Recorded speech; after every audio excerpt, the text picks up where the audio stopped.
शिवानी को घर में आए कुछ समय ही गुजरा था कि माँ ने त्रिचा की शिकायत करनी शुरू कर दी। अपनी बहन को तो देखो, उसने शादी की पार्टी में जीन्स और शर्ट पहना था। शादी समारोह में जीन्स? शिवानी ने अफसोस भरे लफ्ज़ों में पूछा कि और क्या क्या कर डाला उसने। उसकी माँ की भौहें चढ़ी हुई थीं, वो गुस्से में लाल थी। कुछ इसी अंदाज भड़कते हुए कहा, पता नहीं ये और क्या क्या करेगी। तुम बच्चे हमारी प्रथा, हमारी संस्कृति और परंपराओं को कभी सच्चा सम्मान नहीं दोगे।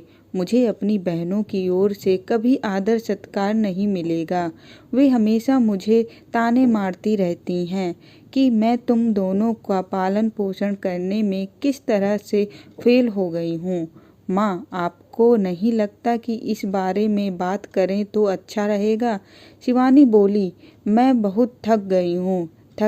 यह कहते हुए तेजी से अपने कमरे की ओर चली गई। उसने अपने कमरे के दरवाजे को धकेल कर खोलने की कोशिश की। अंदर त्रिशा की थी। उसने कमरे का दरवाजा बंद किया हुआ था। शिवानी के एक खास अंदाज में दरवाजा खटखटाया।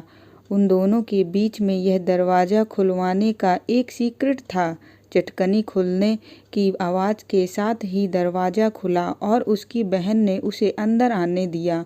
अंदर घुसने के बाद दरवाज़ा बंद करते हुए शिवानी ने उसे चिढ़ाते हुए पूछा, रूठी हुई हो, गुस्सा हो? उसके सवाल के जवाब में त्रिजा ने अपना चेहरा तकिए से छिपाते हुए बिस्तर की ओर मुंह फेर लिया, मानो इस सवाल का जवाब ही न देना चाहती हो।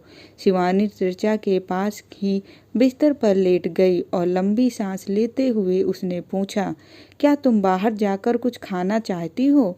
तुम मेरे फ़ोन पर रजत की कॉल्स ब्लॉक करने के बारे में मुझे सब कुछ बता सकती हो।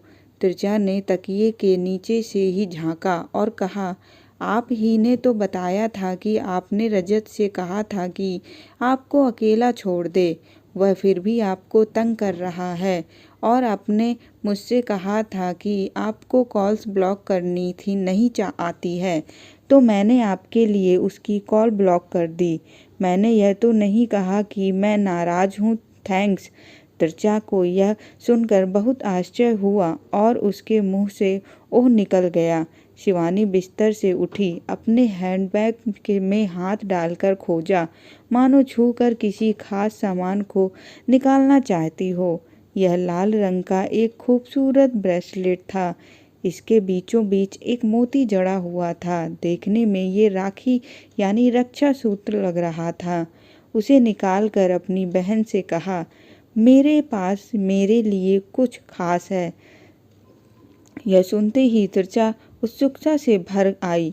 रक्षा सूत्र को देखने के लिए तकिए के नीचे से फिर झांका, लेकिन राखी देखकर उसने अपनी भौं चढ़ा ली। क्या आपके माँ के शब्दों को एक कान से सुनकर दूसरे से निकाल दिया? मैं कोई लड़का थोड़ी ही हूँ। नहीं, तुम लड़का तो नहीं हो, लेकिन तुम मेरी रक्षक तो हो ना? शिवानी ने प्यार से कहा। त्रिजा ने उसकी यह बात सुनकर मुस्कुरा दिया, तकिए के नीचे से सिर को निकाला और रक्षा सूत्र पहनने के लिए उसने अपनी कलाई शिवानी की तरफ बढ़ा दी।